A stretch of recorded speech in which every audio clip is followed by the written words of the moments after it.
State Television.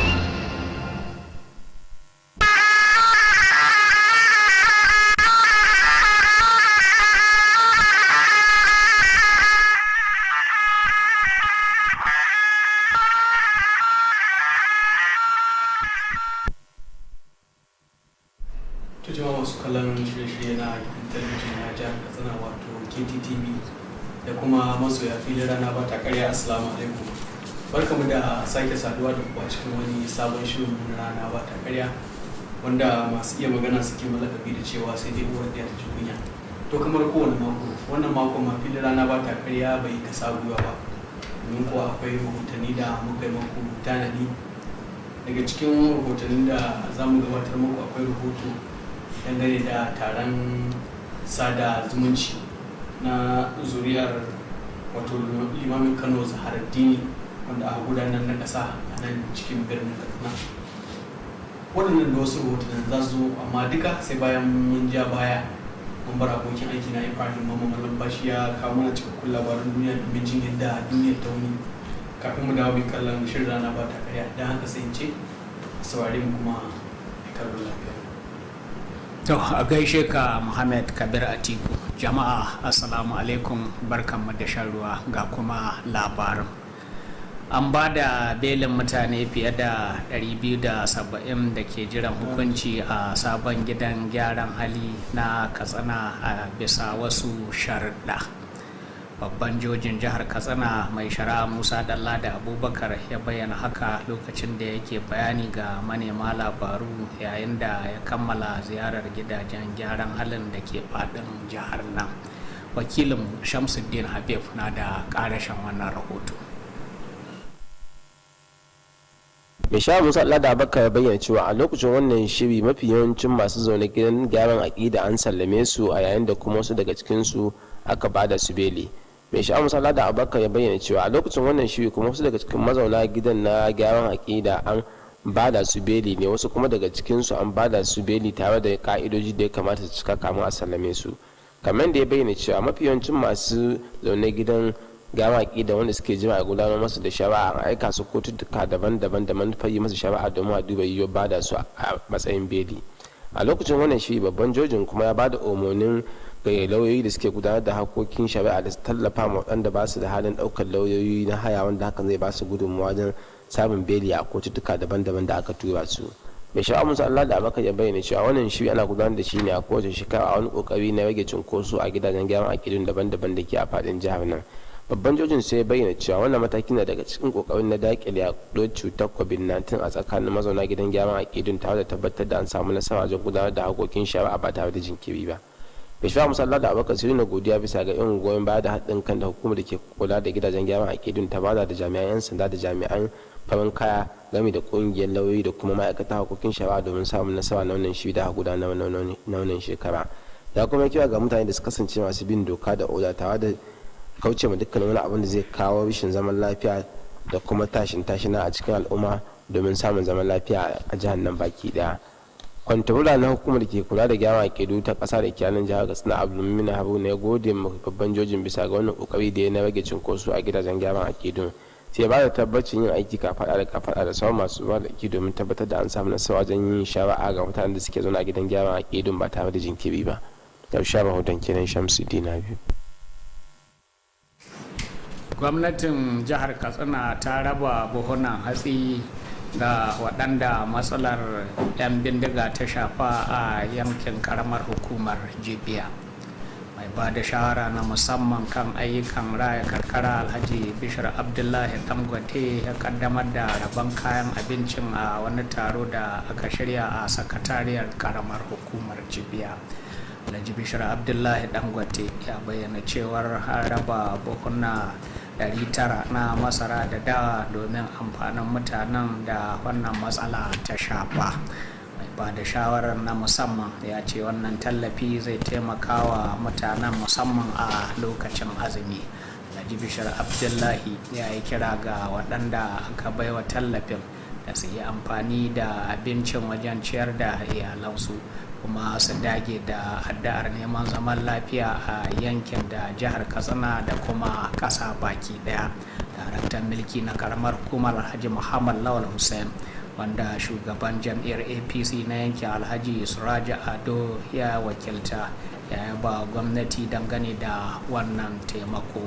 Alhaji Muhammad Lawal Hussein ya yi kira ga mutanen yankin da su ci gaba da goyon baya ga shirye-shiryen gwamnati domin samun ƙarin ci gaba, ya ba da tabbacin goyon bayan karamar hukumar ga dukkanin tsare-tsare na bunƙasa jin daɗin rayuwar jama'a. An yi kira ga magoya bayan jam'iyyar APC na karamar hukumar Jibiya da su ci gaba da ba da goyon baya da haɗin kai domin ci gaban jam'iyyar a kowane mataki. Shugaban jam'iyyar APC a yankin Alhaji Suraja Ado Jibiya a yi wannan kiran a lokacin taron jam'iyyar na masu ruwa da tsaki da shugabannin jam'iyyar. Ga ci gaban wannan rahoto. Alhaji Surajo Ado ya bayyana cewa taron an shirya shi ne domin tattaunawa akan batutuwan da suka shafi ci gaban jam'iyyar da ma karamar hukumar baki daya. Shugaban jam'iyyar SPC ya bayyana gamsuwar shi akan nasarorin da jam'iyyar ta samu, sannan ya kira ga mambobin da su ci gaba da kasancewa tsintsiya madaurin ki daya, su kuma yi aiki kafada da kafada domin a cimma nasara. Alhaji Surajo Ado Jibiya ya bayyana cewa ba da jimawa ba ne ba kimanin 'yan jam'iyyar adawa mutum 1,109 suka dawo a jam'iyyar APC mai ci a karamar hukumar Jibiya, wanda ya bayyana cewa ba karamar nasara ba ce ga jam'iyyar APC.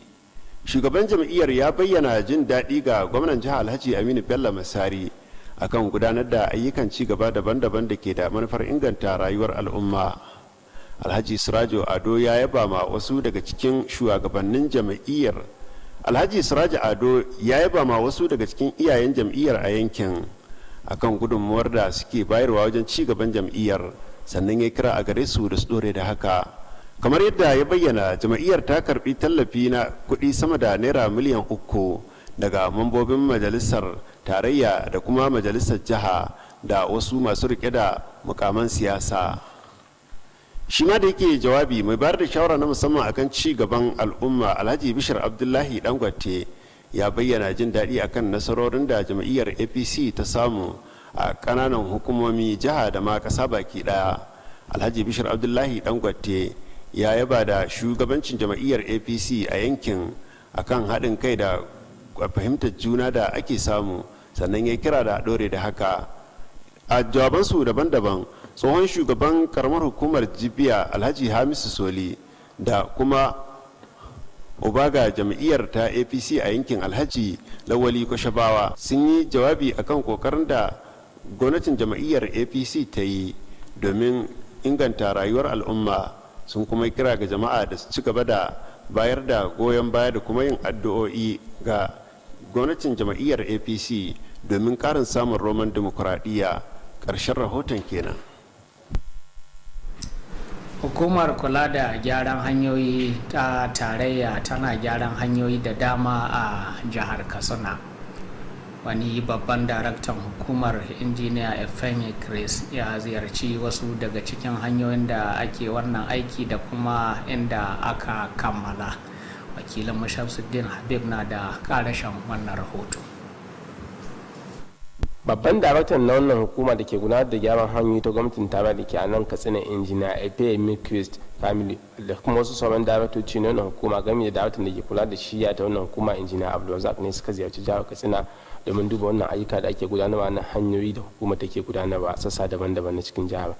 Wannan tawaga ta samu zagayawa sassa daban-daban da ake duba gudanar da wannan aiki, wanda shugaban da ke kula da wannan hukuma nan jihar Katsina, injiniya Francis Eshabi, ya zagaya da su. Ayyukan da aka duba sun haɗa da aikin da gada da aka gudanar na yan mama da ke a cikin kamar hukumar malumfashi da kuma gudun da ake nauka kwalita na wannan hukumar da ke a garin Funtuwa, game da gyaran hanyar danja da ake gudanarwa da kuma gudanarwa da ake gudanarwa a wannan hanya da dai sauransu. Babban daraktan wannan hukuma, injiniya ya fiye miki bisa gwamna gamsuwa bisa ga irin nagarta ayyukan da aka gudanar a dukkan inda ya ziyarta. Injiniya ya fiye miki bisa bayyana cewa wannan ayyuka na hanyoyi da kuma na magudanarwa da ake gudanarwa na daga cikin ayyukan wannan hukuma ta gyaran hanyoyi ta gwamnatin tarayya da ke da manufar inganta daukacin hanyoyi daban-daban da suke a faɗin ƙasar nan. Babban daraktan wannan hukuma ce kira ga ma'aikatan da ke gudanar da wannan aiki na wannan hukuma da kodashi su kasance masu bin dokoki da kuma ka'idoji na gini domin tabbatar da an gudanar da aiki mai nagarta. Ya kuma gode bisa ga yawan goyon baya da haɗin kan da wannan hukuma musamman ma'aikatan suke samu daga al'ummomin da suke amfani da wannan ayyuka, wanda ya bayyana cewa hakan ya bada gagarumar gudunmawa wajen samun nasarori da aka gudanar da wannan aiki, inda ya kira ƙarin goyon baya ga ɗaukacin al'ummomin wannan yanki domin kwalliya ta biya kuɗin sabulu. Shi ya babban injiniya da ke kula da wannan hukuma a nan jihar Katsina, injiniya Francis Ishabi, ya nuna godiya ga wannan tawaga da ta kawo ziyara ta wannan ma'aikata a nan jihar Katsina bisa ga duba wannan ayyuka. Injiniya Francis Ishabi ya gode mai shugaban wannan hukuma na ƙasa injiniya Nuruddin Abdulrahman Rafin Daɗi bisa ga dama da ya ba wannan ofishin jihar Katsina domin gudanar da wannan ayyuka kamar yadda ya kamata. Wasu daga cikin al'ummi da suka amfana da wannan ayyuka suka gode ma wannan hukuma ta fema bisa ga wannan ayyuka na hanya da suka bayyana cewa za su ba da gagarumar gudunmawa wajen rage haɗama da ake fuskanta a wannan hanyoyi a wasu lokuta. Su kuma gode wa shugaban kasa Muhammadu Buhari bisa ga aiwatar da ayyuka da dama da suke manufa inganta rayuwar al'umma a nan jihar Katsina da ma ƙasa Najeriya baki ɗaya. Ƙarshen rahoton kenan. Karamar hukumar Kaita ta yi rijiyoyin burtsatse guda 3 a yankin. Daraktan mulki na karamar hukumar Alhaji Muktar Aminu Bakori ya bayyana haka a wata ganawa da ya da manema labaru. Ga ci gaban wannan rahoto. Kamar yadda ya bayyana, waɗannan rijiyoyin burtsatse an samar da su ne a garuruwan Kaita da Gafiya da Dankama a wani namijin kokari na tabbatar da inganta samar da ruwan sha a yankin. Alhaji Muktar Aminu Bakori ya kara da cewa karamar hukumar a halin da ake ciki tana gyara asibitin garin Kaita. Shugaban mulkin ya tabbatar da cewa wannan yunkuri wani kokari ne na bunƙasa harkokin kiwon lafiya a yankin. Ya yi amfani da damar wajen yabawa gwamna Masari akan aikin da yake yi na faɗaɗawa tare da kuma samar da kafaɗar hanya akan hanyar da ta tashi daga Katsina zuwa Dankama, wanda a cewar shi hakan zai taimaka wajen rage yawan haɗura da ake fuskanta akan hanyar. Alhaji Muktar Aminu Bakori ya kuma gode wa gwamna Masari akan aikin da yake yi na gyara hanyoyin cikin garin Kaita. Ya yi roƙo ga al'ummar yankin akan su saka wa irin kokarin da gwamnati ke yi ta fuskar samar da ayyukan ci gaban su ta hanyar kasancewa masu gudanar da addu'o'i domin samun zaman lafiya da kuma samun nasarar jam'iyyar APC a dukkanin matakai, a sa'ilin da yake shan alwashin cewa karamar hukumar za ta ci gaba da yin bakin kokarinta ta fuskar shimfiɗa ayyukan ci gaba. Alhaji Muktar Aminu Bakori ya yi kira akan buƙatar da ke akwai na ci gaba da goyon bayan jam'iyyar APC domin ci gaba da samun roman demokradiyya. Ya kuma ya ba da irin kokarin masu rike da sarautu da sauran al'umma akan irin gudunmuwar da suke bayarwa domin samun dawwammamen ci gaba a yankin, tare da yin kiran ɗorewar hakan. Ƙarshen rahoton kenan. To duka-duka abin da ya samu kenan a bangaren labaran na daren yau, sai shirin rana ba ta karya wanda Muhammad Kabir Atiku zai ci gaba da gabatarwa. A sha kallo lafiya, Allah ba mu alkhairinsa. Gaida Khalid Ibrahim Muhammad Hashim. To masu kallon mu kamar yadda kuka ji tun farkon shirin, kuna tare da shirin rana ba ta karya, kuma ji cewa akwai rahoto da ke da rahoto sanwa ta wani rahoton, to amma dai bisa ga dukkan alamu wannan sanwa ta mu ba za ta yi daɗi ba. So rahoton mu ya zama kwara ɗaya tilo tamkar da goma. Rahoto ne shi kuma dangane da taro na inganta zumunci na ƙungiyar zuri'ar wato limamin Kano Zaharaddini, wato kungiyar ta kasa wadda a gudanar a nan cikin birnin Katsina. Wakilinmu na rana ba ta karya Suleiman Kwakwai shi ne halarci wannan taron sada zumunci, ga kuma rahoton da ya haɗa mana. A ƙoƙarin inganta zumunci da kyakkyawar dangantaka, ƙungiyar zuriyar limamin Kano Zaharaddin ta ƙasa ta gudanar taronta na shekara-shekara. Taron, wanda aka gudanar a ɗakin taro na hukumar kula da ɗaukar ma'aikatan ƙananan hukumomi ta jihar Katsina, ya samu halartar 'ya'yan wannan ƙungiya daga sassa daban-daban na faɗin ƙasar nan. A lokacin wannan muhimmin taro an gudanar da jawabai gami da nasihohi akan fa'idar zumunci da kyakkyawar zamantakewa da kuma taimakekeniya. Muka san wasu danginmu da ta mu sani ba. A nan yanzu nan da na shigo da mutanen Kano suka shigo mun gaisa da Dr. Bashir wanda zai mamu abin nan faɗakarwa a nan. Na gamu da shi ya fi sau da masaki wurare daban-daban a Kano, a Kaduna, a Abuja, a wurare daban-daban. Wallahi ban taɓa sanin cewa ina zuba da shi ba sai a nan wurin.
sarki da ya bani ikon halartar wannan taro mai albarka na sada zumunci da inganta shi da kuma aiki da abinda manzon Allah sallallahu alaihi wasallam ya mana wasiya da shi na cewa mu san nasabarmu domin mu sada zumuncinmu, domin shi sada zumunci yana sanya soyayya a cikin iyalin mutum kuma yana sanya yalwa a cikin arzikinsa kuma yana sanya wato nisa a cikin ajalinsa. To alhamdulillahi gashi mun zo wannan taro na sada zumunci wanda taro ne, aiki ne na da'ar Allah da muke fatan alkhairinsa. Allah madaukakin sarki a cikin hikimarsa ya sanya dan adam yana da tsarin dangantaka wanda ya gina ta a bisa nasaba da kuma surkunta. Allah jalla wa'ala ya ce wa huwa alladhi khalaqa min al-ma'i basharan faja'alahu nasaban wa sihra wa kana rabbuka qadira. Allah shine wanda ya halicci dan adam mutum wato daga digon mani, sannan ya sanya shi ya zamanto mai dangantakar nasaba da mai dangantakar surkunta, kuma wannan nasabar saboda girmanta ita wato dangantaka ta zumunci Allah ya sanya mata suna daga sunansa ar-Rahman, ya kira ta ar-Rahim, wadda aka ɗauko ta daga sunan ar-Rahman saboda girmanta. Kuma Allah madaukakin sarki ya rubuta ya wajabta akan kansa cewa man wasalaha wasaltuhu wa man qata'aha qata'tuhu, wanda duk ya sada zumunci to ni kuma zan sadar da shi da samun dukkan muradinsa, na sadar da shi da dukkan alkhairi, wanda kuma duk ya yanke zumunci zan yanke shi daga saduwa da muradinsa da saduwa daga dukkan alkhairi. Filin rana ba ta karya na jinjina ga zuriyar limamin Kano Zaharaddin tare da yi masu fatan alkhairi. Suleiman Gambo Kofar Bai, rana ba ta karya.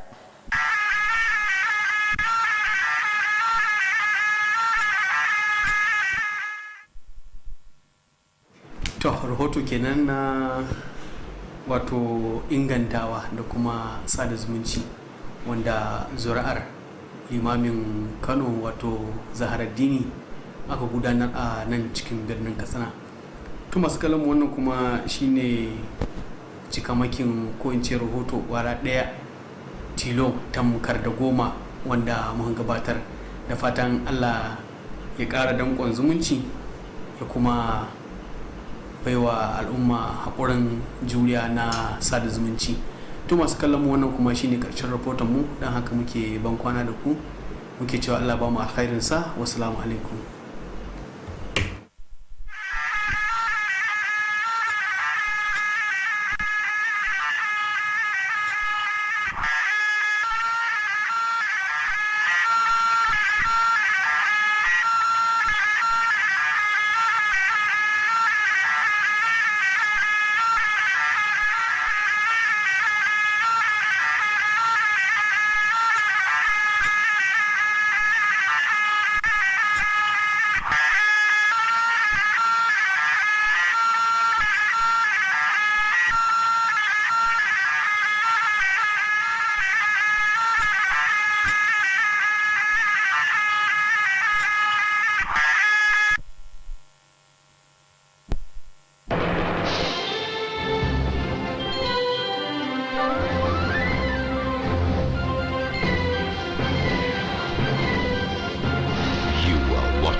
Kttv, Katsina State Television.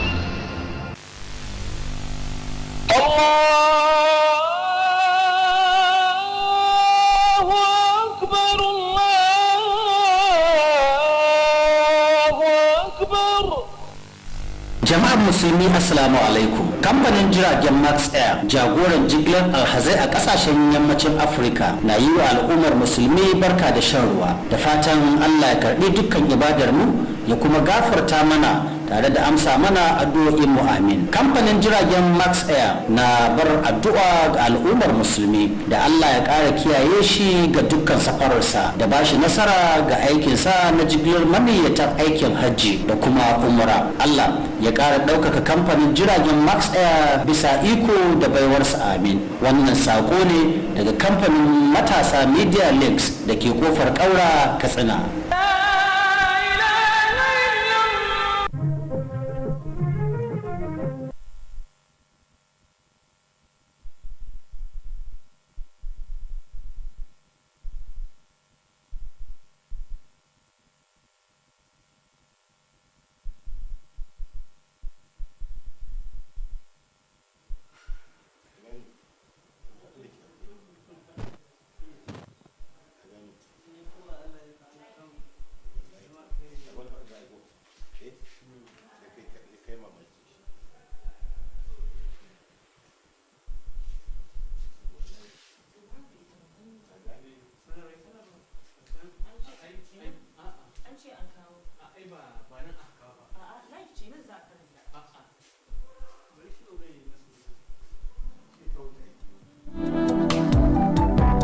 The Registrar of Umar Musa Ado University, Katsina, Malam Nasir Bello, is informing candidates who have met the institution's minimum entry requirements for admission and scored a minimum of 170 JAM points and above and have duly registered for the 2020 post-UTME that the second post-UTME aptitude test will be conducted on Saturday, 22nd May 2021. Candidates who have registered for the aptitude but have missed the first test are now eligible to participate in the upcoming second test. Similarly, those candidates whose first choice remained Umaru Musa Yar'Adua University but did not register for the aptitude test are also eligible to participate in the exercise. Candidates wishing to change their first choice of institution to Umaru Musa Yar'Adua University can do so through the JAM authorized outlets and register for the second 2020 aptitude test and thereafter participate in the exercise. All candidates should ensure that they obtained a minimum of 5 relevant credits at all level subjects including English and mathematics. All the aforementioned candidates wishing to utilize the opportunity can do so by visiting the university's website www.umu.edu.ng for more details. Those candidates intending to write the aptitude test are to come with their JAM registration slip containing their photographs and indicating their respective courses, institutions of choice, and an UMU post-UTME registration slip. Candidates are to bring a copy of their O-level results with JAM registration number boldly written on the results and submit them at the point of entry into the examination hall. Other guidelines, including the observance of the COVID-19 protocols during the aptitude test, can be accessed through the university's website. Announcer Malan Nasir Bello, Registrar.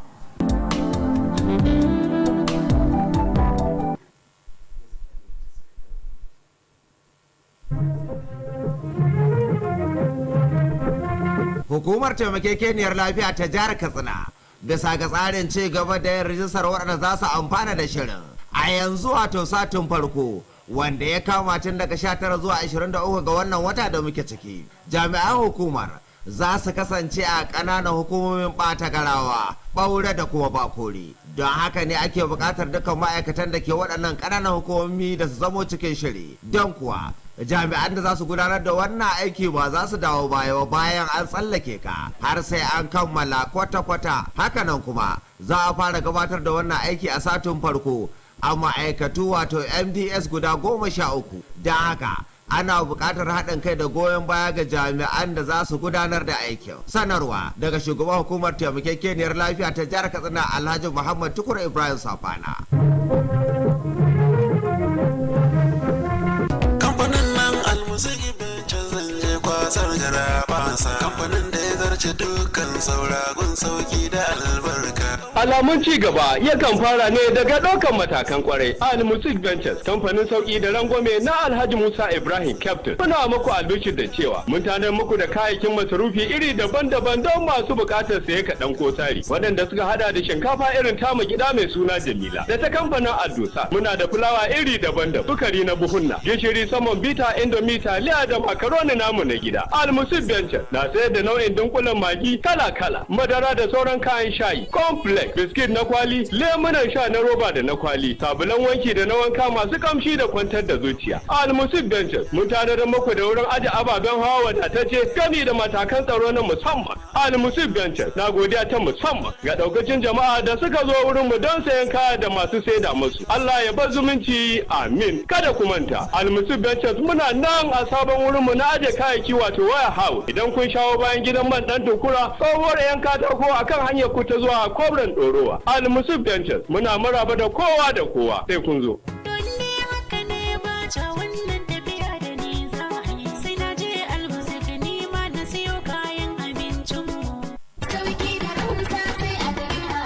House Katsina, cibiyar kasuwanci mai tafiya daidai da zamani. An kawo atamfofi manya da ƙanana, ga lesussuka da material akwai kuma shadda trouser, ga bangaren jukkuna da takalma na mata da na maza, akwatunan turoli, kayan yara yan kanti, takalman mata manya da ƙanana, akwai kuma dogayen riguna na mata yan kwalisa, akwai shagon waya salula da kayanta, nau'in wayoyin android da masu malatsai na zamani, ga kuma bangaren kayan dinki, sayan ɗaya ko sari, nau'in zalurruka da zub akwai kuma zaren ulu dan mata masu aikin saka. Mu leƙa bangaren kayan kicin za ku ga kuloli da plate da duk wani nau'in kayan kicin ana saidawa. Akwai bangaren awarwaro yan kunna da sarka, ga kuma bangaren kayan kamshi nau'i kala-kala. Greenhouse Katsina sun kuma kawo kayan electronics, za ku samu manya da ƙananan fridge ga kuma TV plasma generators da fankoki masu ɗaukar caji. Greenhouse Katsina suna nan a titin IBB daura da tsohuwar information daga tsallaken yamma a nan birnin Katsina.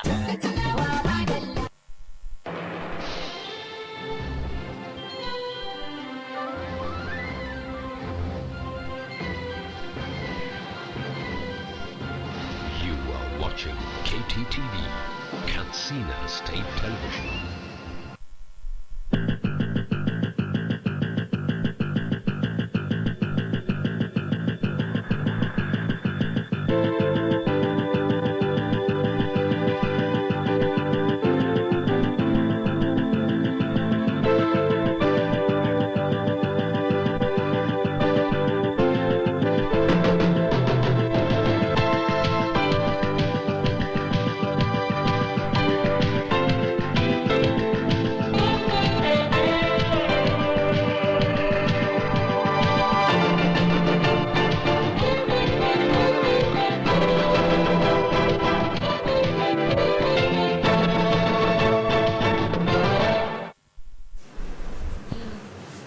Thank you for joining us on Kttv News. My name is Fatima Ibrahim Chukur.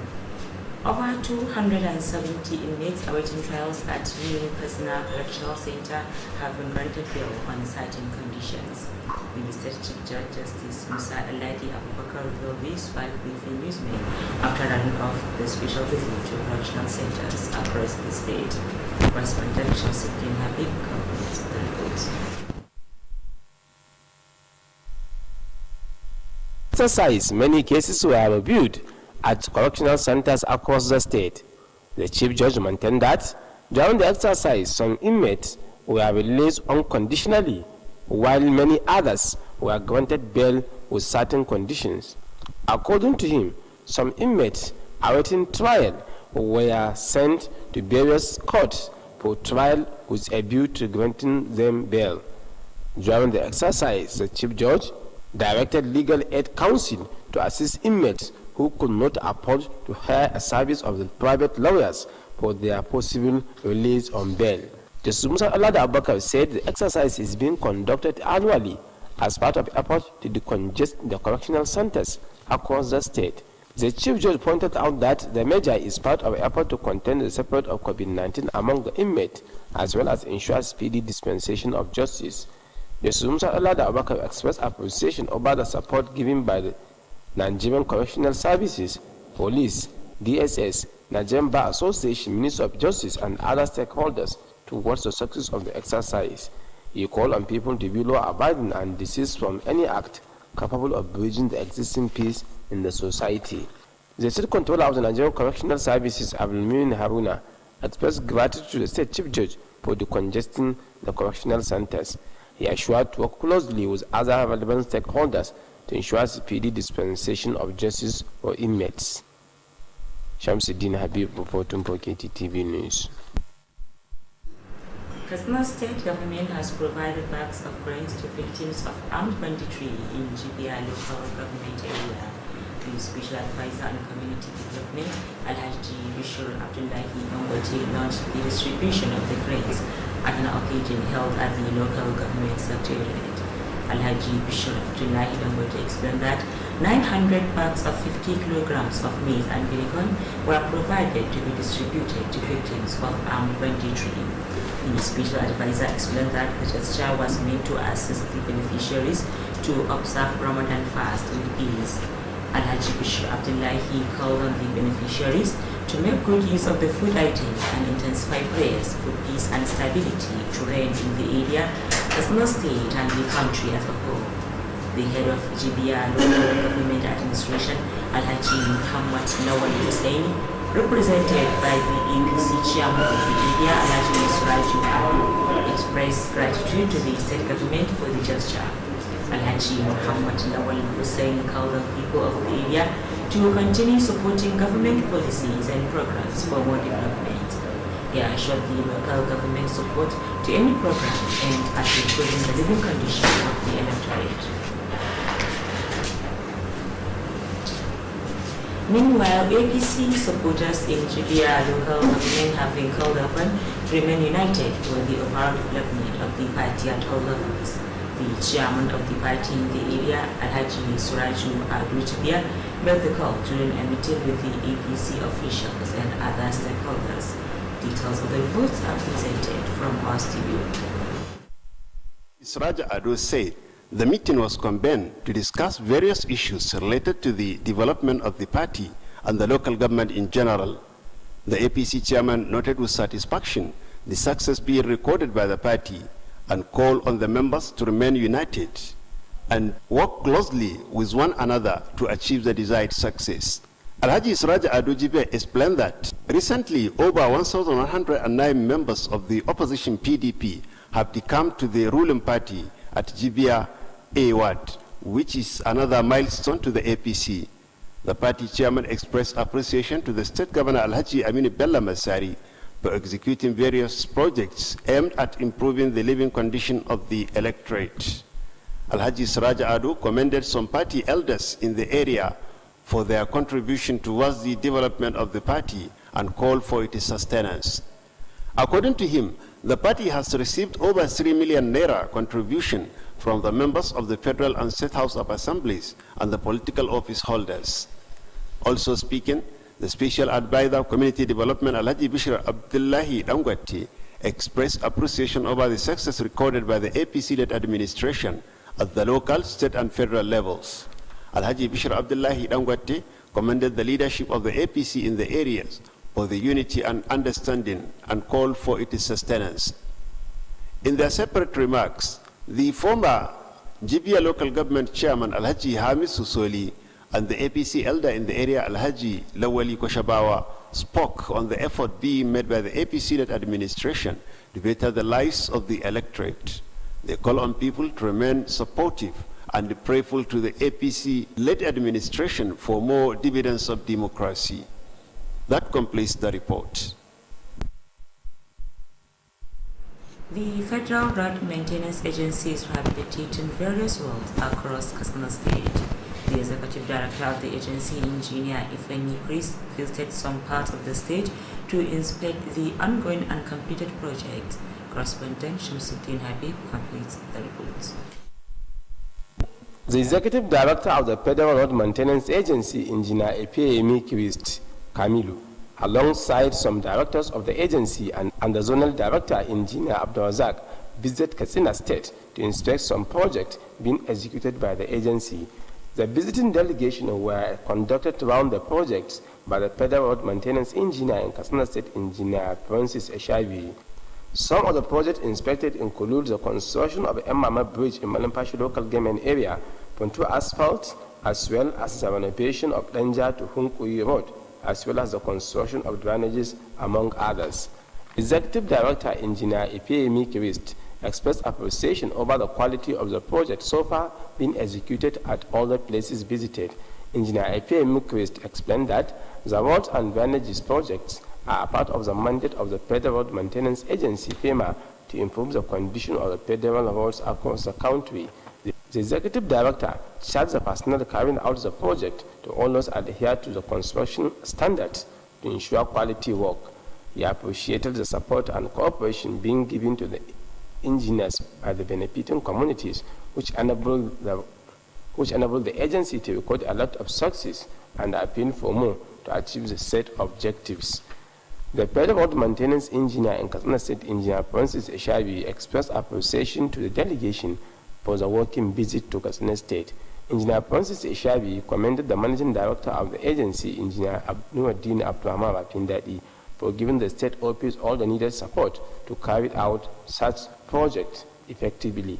A cross-section of people in the benefiting communities expressed gratitude to FEMA for the developmental project, which according to them will greatly contribute toward reducing the rate of accident being occurred along the road. They lauded President Muhammadu Buhari for awarding the various peoples-oriented projects in Katsina State and the country as a whole. Shamsuddin Habib, reporting for Kttv News. Keita local government has constructed 3 motorized boreholes in the area. The head of administration of the area, Alhaji Mukhtar Aminu Bakori, disclosed this in an interview with newsmen. Details of the reports are presented from our studio. According to him, the 3 motorized boreholes were constructed at Keita, Gapia and Dankama as part of effort to improve water supply in the area. Alhaji Mukhtar Aminu Bakori added that the local government is also renovating the Keita Primary Health Care Center. The head of administration stated that the gesture was meant to improve healthcare services in the area. He used the opportunity to commend Governor Masari for the ongoing expansion and construction of shoulder on Katsina Dankama Road, which, according to him, will greatly assist in reducing the rate of accidents on the road. Alhaji Mukhtar Aminu Bakori also thanked the governor for the rehabilitation of Keita Township roads. He appealed to people of the area to appreciate the various efforts being made by the Masari-led administration to better their lives by remaining prayerful for the success of APC-led administration at all levels, while assuring for more commitment of the local government to continue executing developmental projects. Alhaji Mukhtar Aminu Bakori called for more support to the APC for more democratic dividends. He also appreciated the support of the traditional institutions and other community towards ensuring sustainable development and called for its sustenance. That ends the report. With that, you conclude news tonight. Thank you for watching.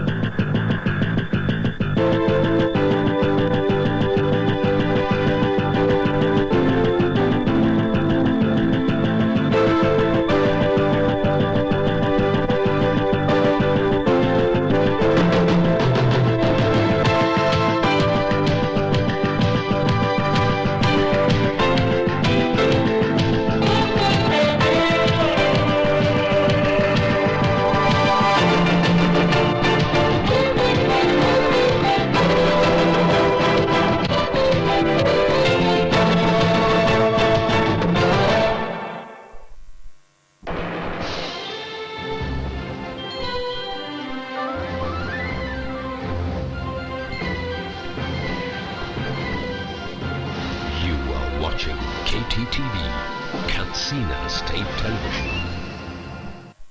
Bismillahirrahmanirrahim. Ya ayyuhal muzammil, qumil layla illa qalila, nisfahu aw inqus minhu qalila, aw zid